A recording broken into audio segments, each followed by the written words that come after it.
सातबाराच्या बातमीपत्रात आपलं पुन्हा स्वागत।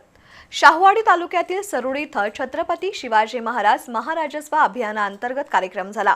या शिबिरामध्ये नागरिकांची विविध प्रलंबित कामं मार्गी लावण्यात आली। सुमारे 1500 व्यक्तींनी या शिबिराचा लाभ घेतला। महसूल विभागाच्या वतीनं शाहूवाडी तालुक्यातील 4 मंडल अंतर्गत महाराजस्व अभियान घेण्यात आलंय। नागरिकांना एकाच ठिकाणी सर्व दाखले मिळण्यासाठी हे शिबिर महत्त्वपूर्ण ठरलं आहे। आरोग्य, कृषी, पशुसंवर्धन, महसूल, महिला बालकल्याण, परिवहन या विभागाअंतर्गत येणारी कामं मार्गी लावण्यात आली।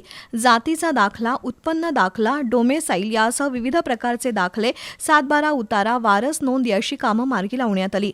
तहसीलदार सीमा सोनवणे, मुद्रांक सह जिल्हाधिकारी बाबासाहेब वाघमोडे, सहाय्यक गटविकास अधिकारी सुनील पाटील, जिल्हा परिषद सदस्य अमर पाटील, पंचायत समिती सदस्या धनश्री पाटील, सरपंच भगवान नांगरे, डॉक्टर HR निरंकारी, मंडल अधिकारी विकास जाधव, पशुवैद्यकीय अधिकारी डॉक्टर अनिल शिशीगंध, पशुधन विस्तार अधिकारी डॉक्टर वृषाली सरवदे, पर्यवेक्षिका अर्चना जाधव, विस्तार अधिकारी पराग कानडे, कृषी अधिकारी AN गोरे, AV पात्रे, मंडल अधिकारी शिवाजी पन्हाळे, महसूल सहाय्यक साताप्पा कलंत्री, परिवहन प्रतिनिधी सुहास विंचू यांच्यासह विविध विभागांचे प्रमुख अधिकारी उपस्थित होते।